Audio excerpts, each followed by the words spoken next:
Emma was a young girl who lived a life of luxury, but also a life of isolation.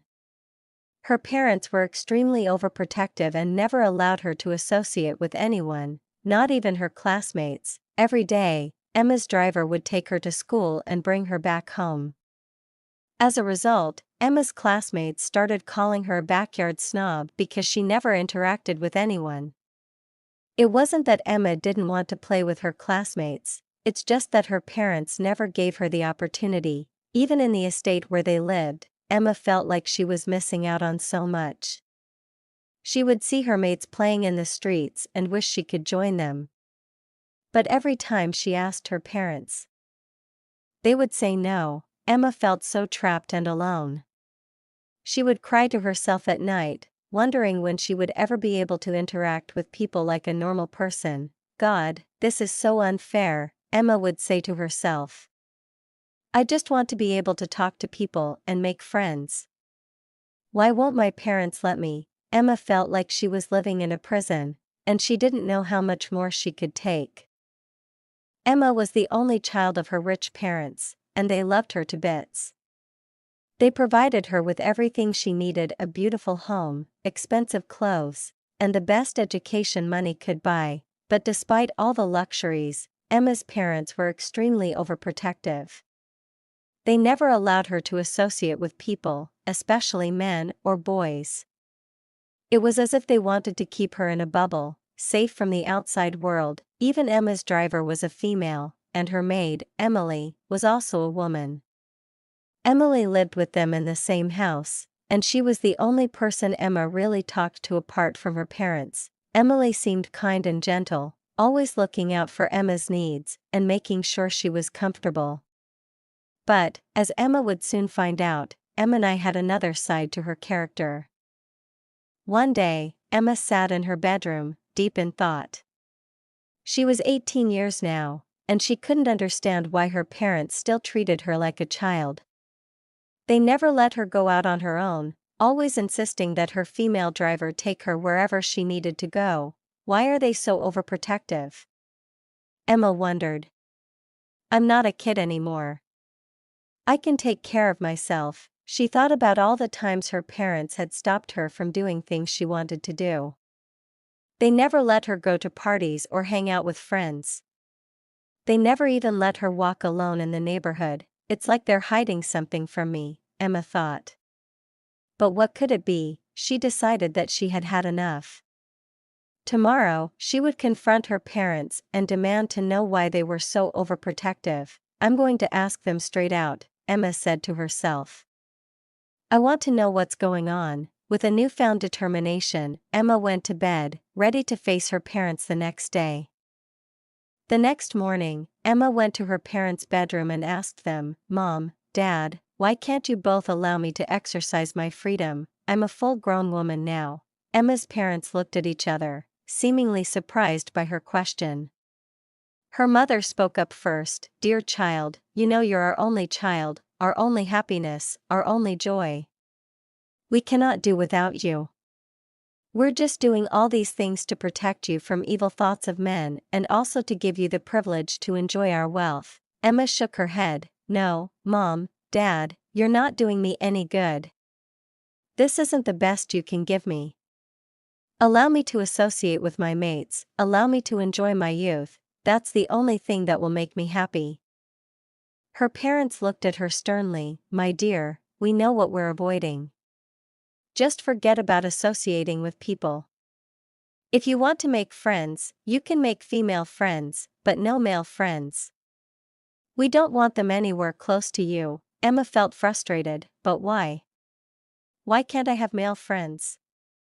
What's wrong with that? Her parents exchanged a nervous glance, and her father spoke up. We'll talk about this later, Emma.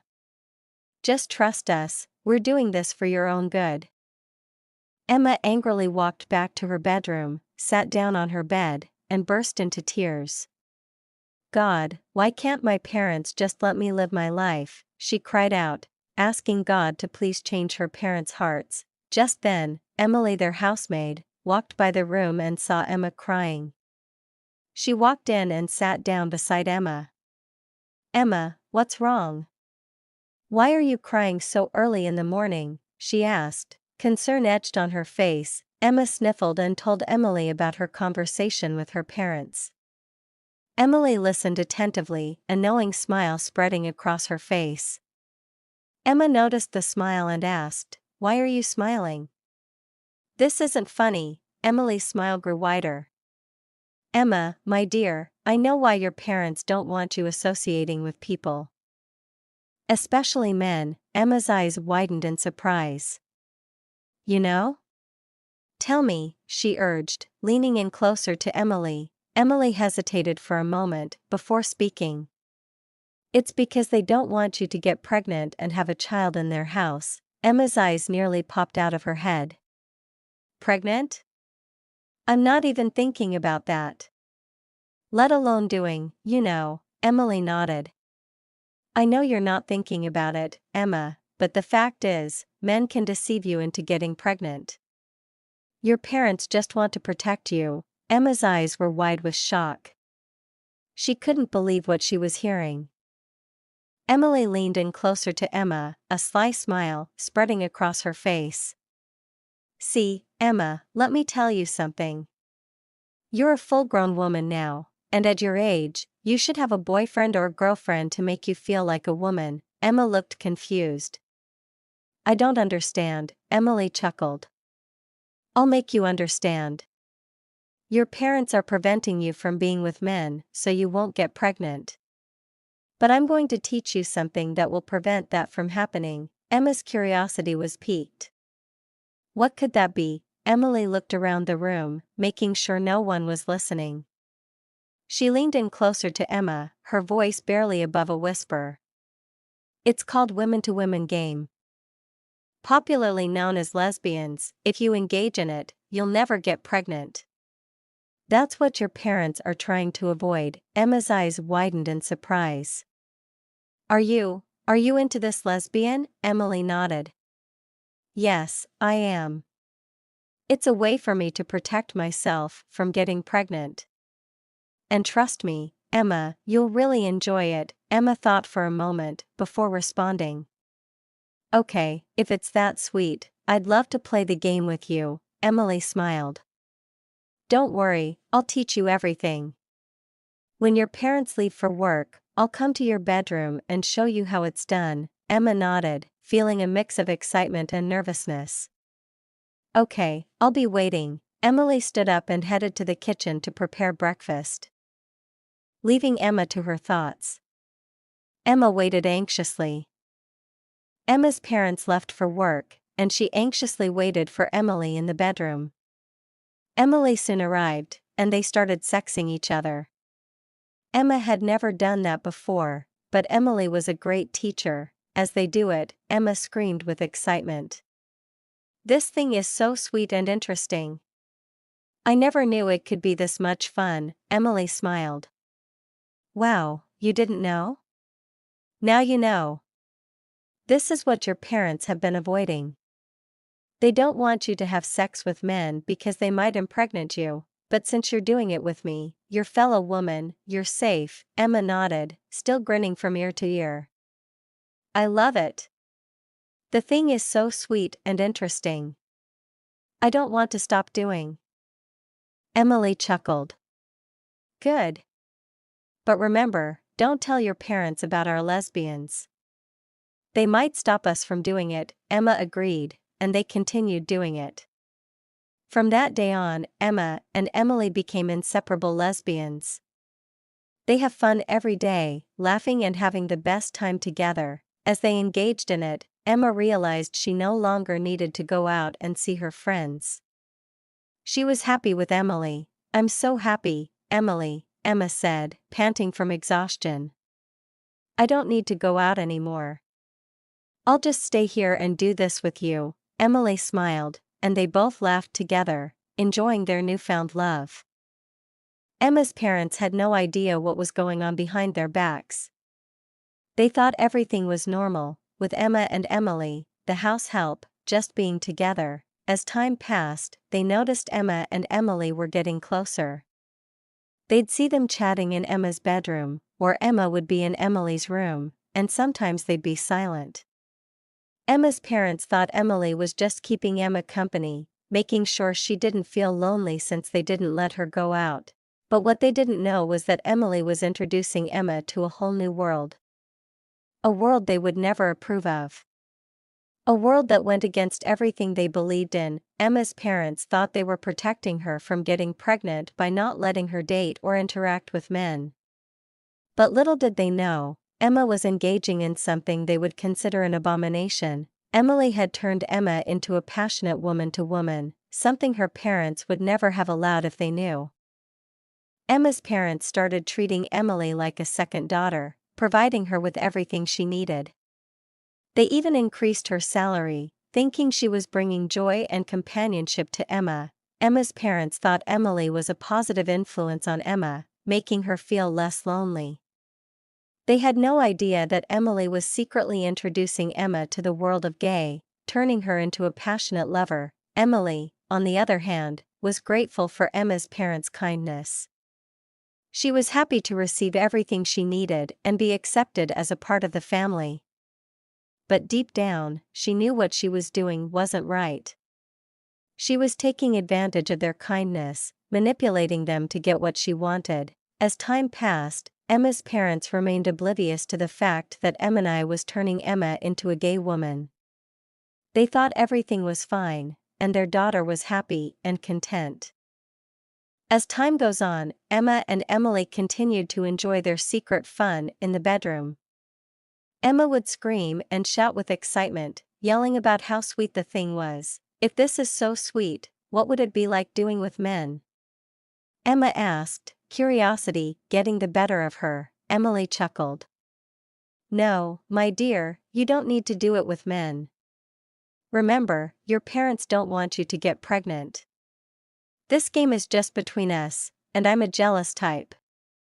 You can't do it with any other woman or man, just me." Emma nodded, understanding. "I love doing it with you, Emily. I don't need to do it with anyone else." But then Emma said something that made Emily's expression change. "I think I'd like to try doing it with a man. Just to see what it's like." Emily's face turned red with anger. "Don't you ever do that. If you sleep with a man, we're not sleeping together again." Emma quickly apologized, not wanting to lose her friend and love partner. "I promise I won't sleep with any man. I'm happy sleeping with you, and I don't want to get pregnant." Emily's anger faded, replaced by a smile. "Good. That's how you'll keep your parents happy, by sleeping safe and having fun together." One day, Emma's aunt, Elizabeth, visited their home. Emma's parents, Emma, and even Emily, the house help, welcomed her with open arms. After a while, Elizabeth sat down with her sister, Emma's mom, in her bedroom. They started chatting, catching up on each other's lives. As they talked, Elizabeth mentioned something she had noticed about Emma and Emily. "You know, I've been watching Emma and the house help, and I must say, she's a very nice person. The way she communicates with Emma and plays with her, you're really lucky to have her as a house help." Emma's mom smiled, nodding in agreement. "We are very lucky, indeed. She's been a great companion to Emma, especially after she finished secondary school." Emma was feeling lonely, but Emily has been there for her, keeping her company and making her feel like she has a sister or brother to talk to. Elizabeth smiled, impressed. "That's wonderful.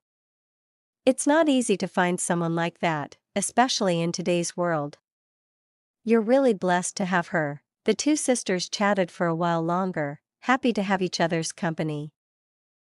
As Elizabeth continued to stay, she couldn't help but notice that Emma never left the house. At 18, Emma should have been visiting friends, classmates, or at least chatting with neighbors. But Emma didn't do any of those things. She was always with Emily, the house help. Elizabeth's curiosity got the better of her, and she decided to talk to her sister about it. One evening, she called her sister into the guest bedroom, where she stays, and they sat down together. "Hey, sis, can I ask you something?"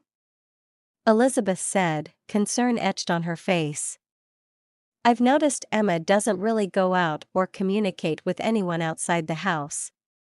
She's always with Emily. Is everything okay? Her sister smiled reassuringly. Oh, I'm just being cautious. You know how men can be these days. I don't want Emma to get deceived or pregnant. We're just trying to keep her safe. Elizabeth raised an eyebrow. Safe? Are you sure she's safe staying alone in the house with Emily, your house help? I've seen them together in the bedroom, and it looks odd, her sister chuckled. Don't worry, Emily is kind and nice. She's been great company for Emma. I trust her, and I trust Emma. They're just friends. Elizabeth smiled, but her eyes sparkled with skepticism. If you say so, I just want what's best for Emma, her sister smiled back. I know, dear. You've always been caring. We'll talk more about this later. The two sisters parted ways for the night. But Elizabeth couldn't shake off the feeling that something was off. As Elizabeth lay in bed that night, she couldn't shake off the feeling that something was off about Emma and Emily's friendship. She thought to herself, where can you find a house help who's so kind to your child without wanting anything in return? There's something fishy going on. Elizabeth's curiosity was piqued, and she decided to extend her stay from 1 week to 2. She wanted to get to the bottom of Emma and Emily's true identity. I don't think their friendship is ordinary, Elizabeth thought to herself. My sister and her husband are always busy, but I'm going to keep a close eye on them. Before drifting off to sleep, Elizabeth prayed, "Oh God, please help me find out who Emily really is. I want to know what's going on between her and Emma." With a determined mind, Elizabeth fell asleep, ready to start her investigation in the morning. 2 days later, on a sunny Sunday, Emma's mother and Elizabeth were lounging by the swimming pool, chatting and discussing important issues. Enjoying the warm weather, Elizabeth suddenly got up, remembering she had left her phone inside. "Excuse me, sis, I'll be right back. I need to grab my phone." As she entered the house, Elizabeth heard a strange noise coming from inside.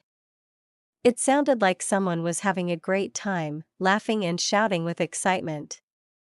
Elizabeth's curiosity was piqued, and she stood still, trying to figure out what was going on. The noise seemed to be coming from Emma's bedroom, so Elizabeth quietly made her way to the bathroom door. She peeked through the door, and her eyes widened in shock. There, in the bedroom were Emma and Emily, the house help, having fun together. They were completely absorbed in it, laughing and shouting with joy. Elizabeth's mind raced back to her earlier suspicions. How can this be? Elizabeth thought to herself. I knew it.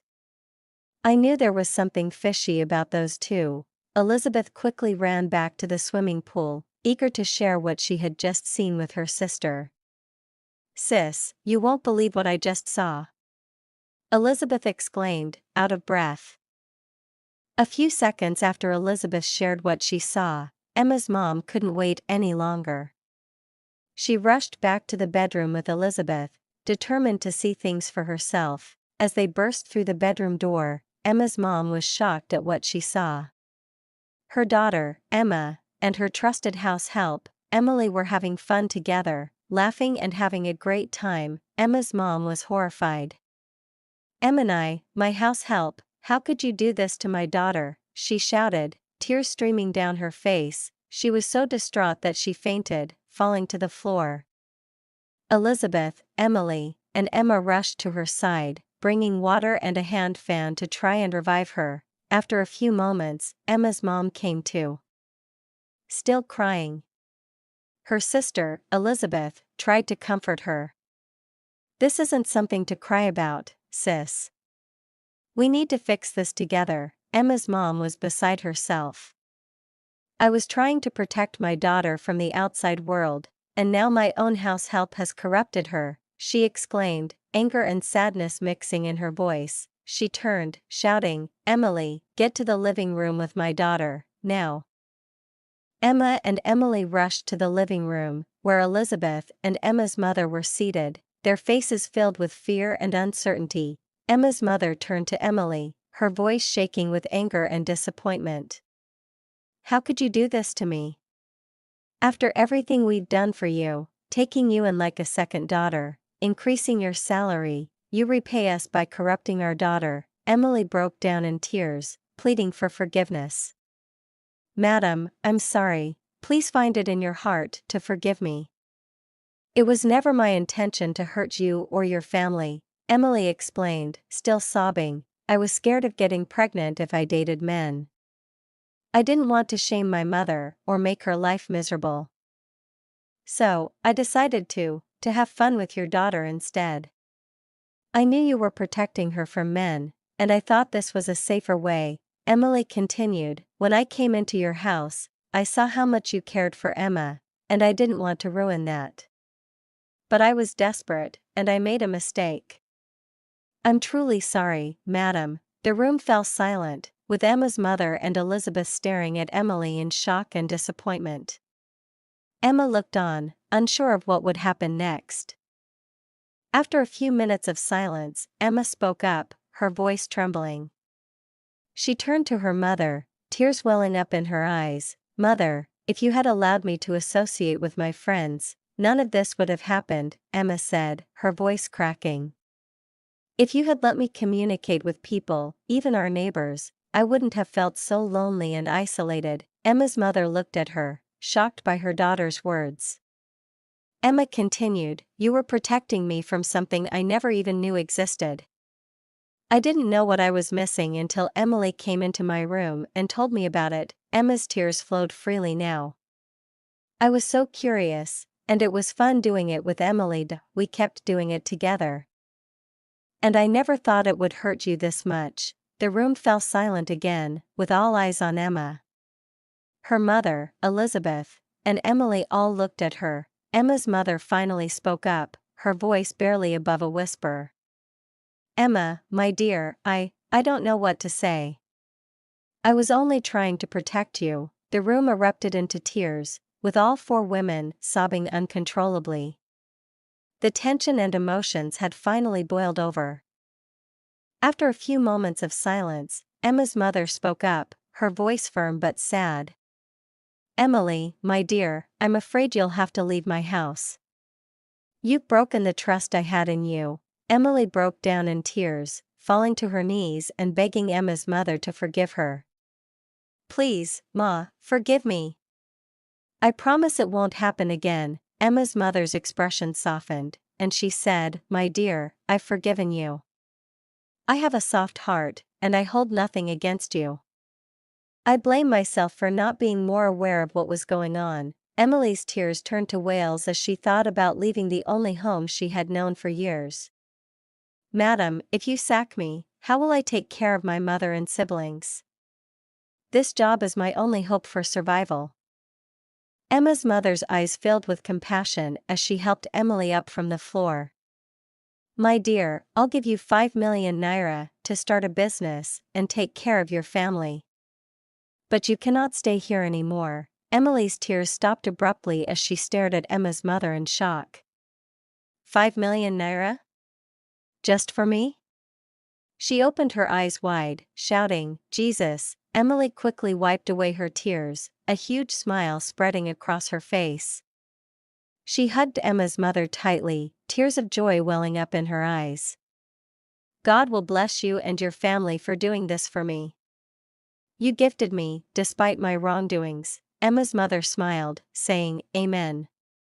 Emily quickly ran to her room, packed her bags, and prepared to leave the house.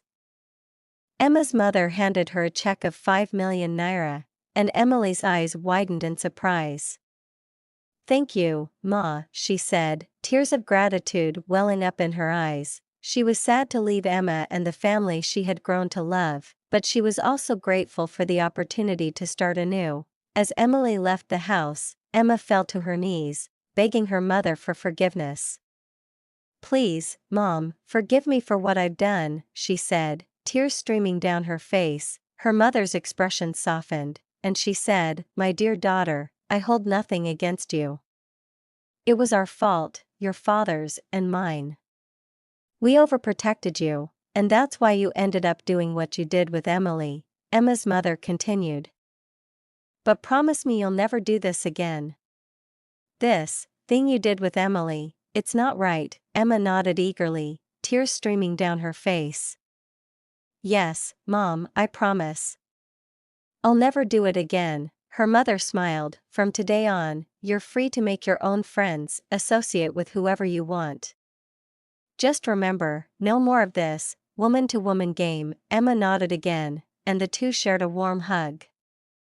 Elizabeth joined in, hugging them both tightly. After a while, Emma's mother turned to Elizabeth and said, "Thank you, dear sister.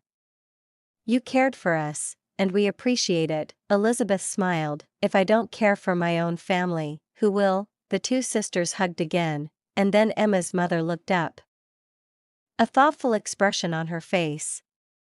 Mothers, please give your children the freedom they need. Don't lock them up in the house, or they might start thinking of things they shouldn't. She paused, collecting her thoughts. An idle mind is the devil's workshop, and that's exactly what happened in my home. A word is enough for the wise.